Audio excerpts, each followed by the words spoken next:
जनसंख्या पर नियंत्रण कर लो या शिफ्ट में नमाज पढ़ लो, ये भी बोल रहे थे। हाँ ठीक है, शिफ्ट में नमाज पढ़ लेंगे। जनसंख्या पर नियंत्रण नहीं करेंगे। जगह तो कम है ही नहीं हमारे पास, 7 लाख मस्जिदें हैं पूरे देश में। तो रोड पे क्यों आते हैं नमाज पढ़ने के लिए 7 लाख मस्जिद? गलत आते हैं। योगी जी कहिए, सिर्फ योगी मत कहिए।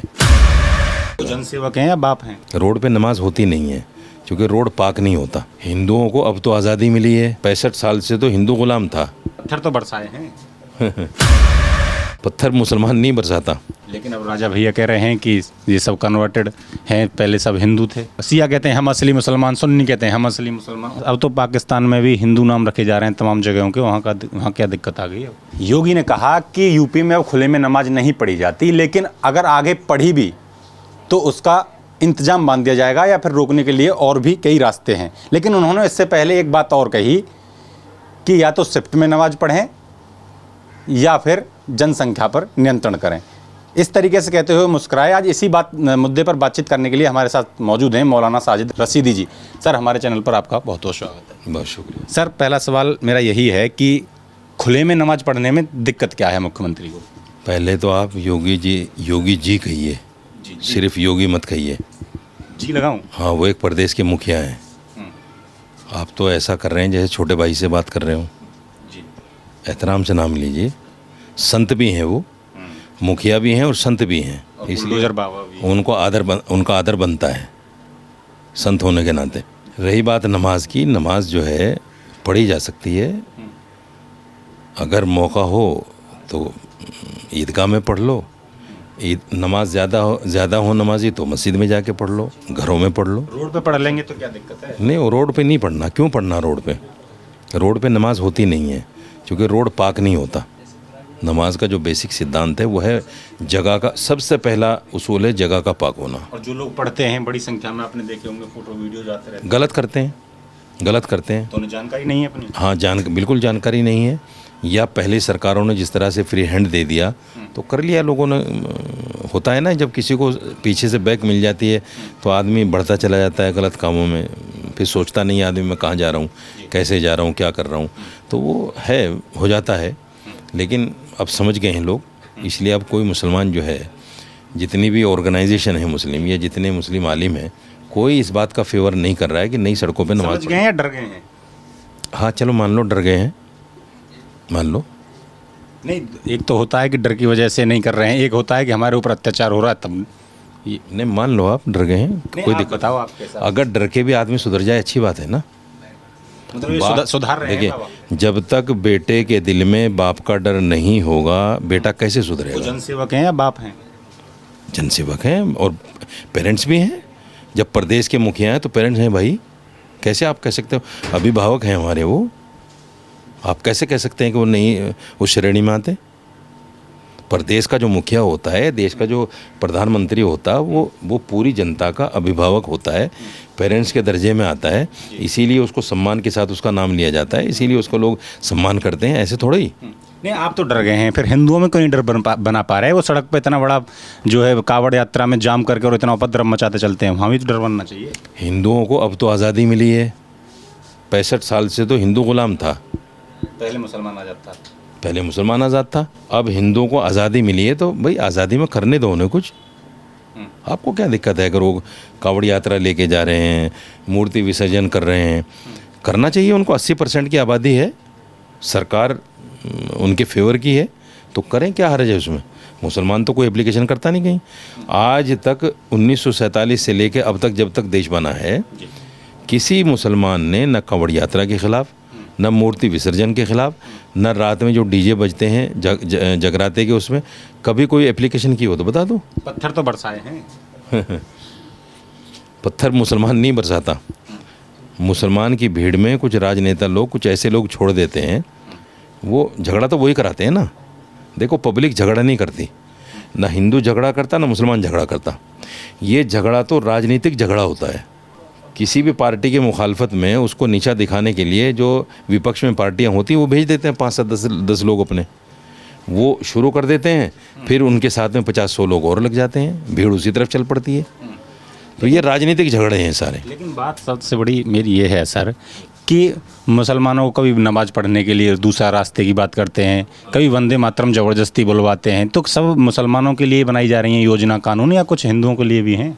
ऐसा कोई कानून है जो सिर्फ मुसलमान के लिए हो देश में? है ऐसा कोई कानून?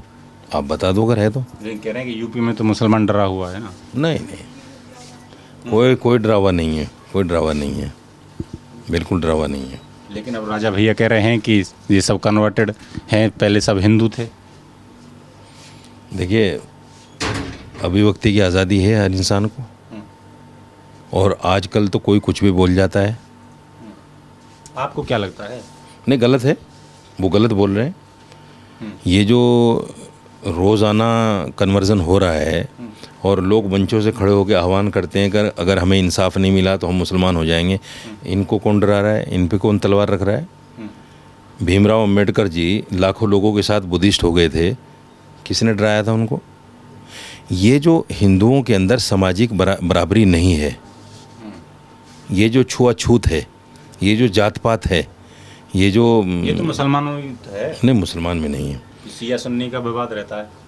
मुसलमानों में स्कूल ऑफ थॉट ज़रूर हैं अलग अलग, लेकिन हम ऊंचा नीचा नहीं किसी को समझते। मस्जिद में एक ही जगह मिलेंगे सब। अगर कोई गरीब आदमी सबसे पहले पहली सब में चला गया तो किसी अमीर आदमी की हिम्मत नहीं उसको पीछे कर दे कि तो पीछे हो जाएगा, तो गरीब आदमी है।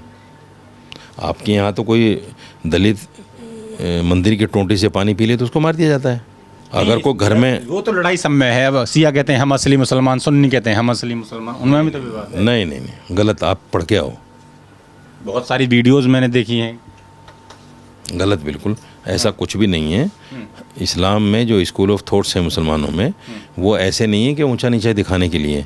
ठीक है, वो नमाज में कुछ डिफरेंस हैं हमारे उनके, वो अपने हिसाब से पढ़ते हैं, हम अपने हिसाब से पढ़ते हैं, लेकिन वो एक अल्लाह को मानते हैं, एक कुरान को मानते हैं, मोहम्मद साहब को आखिरी नबी मानते हैं। इसमें सारी दुनिया का मुसलमान एक है।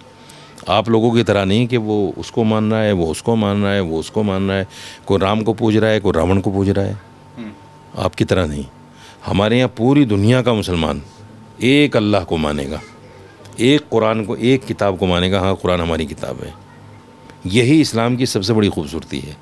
कहीं चले जाओ दुनिया में आप, वो ये नहीं कहेगा नौज़बिल्ला कि मेरा अल्लाह अलग है।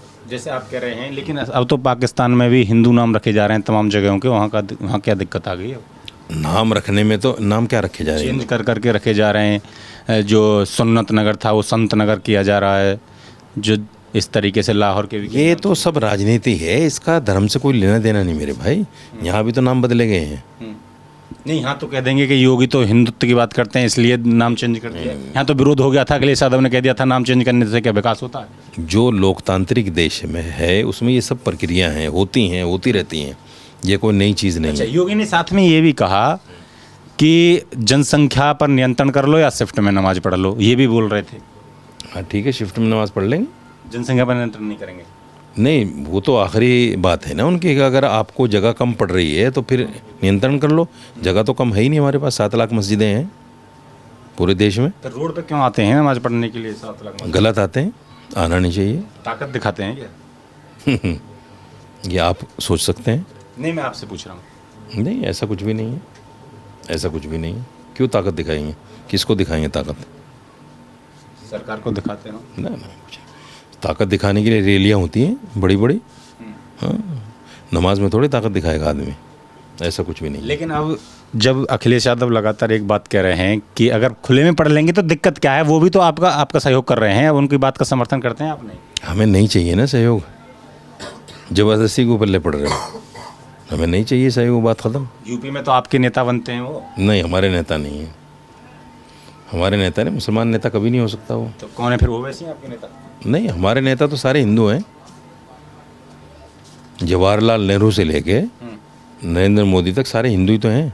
कोई मुसलमान हो किसी पार्टी का अध्यक्ष बता दो ना।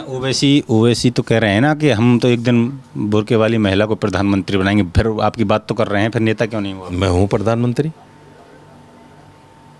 हो जाएगा कहने से। नहीं, आप तो चुनाव नहीं लड़ रहे ना, वो तो लगातार चुनाव लड़ते हैं। तो यूपी में भी चुनाव लड़ेंगे, कह रहे हैं कि इस बार प्रधानमंत्री बनने के लिए कितने एमपी चाहिए?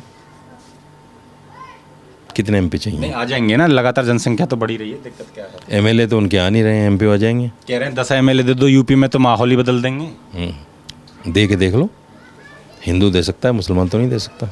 मुसलमानों को क्या दिक्कत है? ओवैसी साहब की बात रखते हैं हमेशा, आपने देखा नहीं, वो हमेशा मुसलमानों की बात रखते हैं, मुसलमानों के बड़े नेता बनते हैं। अखिलेश यादव भी हमारी बात रखते हैं, है हमें दिक्कत उसमें क्या है? अखिलेश यादव तो हनुमान मंदिर में जाके पूजा भी कर लेते हैं। हिंदू है, करेगा नहीं, वो क्या करे?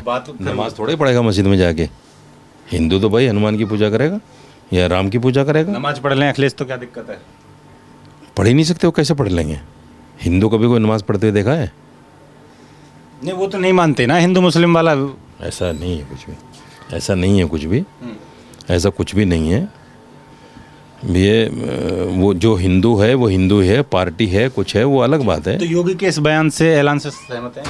हाँ मैं सहमत हूँ पूरे तौर से। अच्छा, जो लोग ये कह रहे हैं कि मुसलमान डरा हुआ है यूपी में, उनके लिए क्या कहेंगे? नहीं, डरा हुआ नहीं है मुसलमान। क्यों है डरा हुआ? मुसलमान क्या नहीं कर रहा है? सब कुछ तो कर रहा है मुसलमान।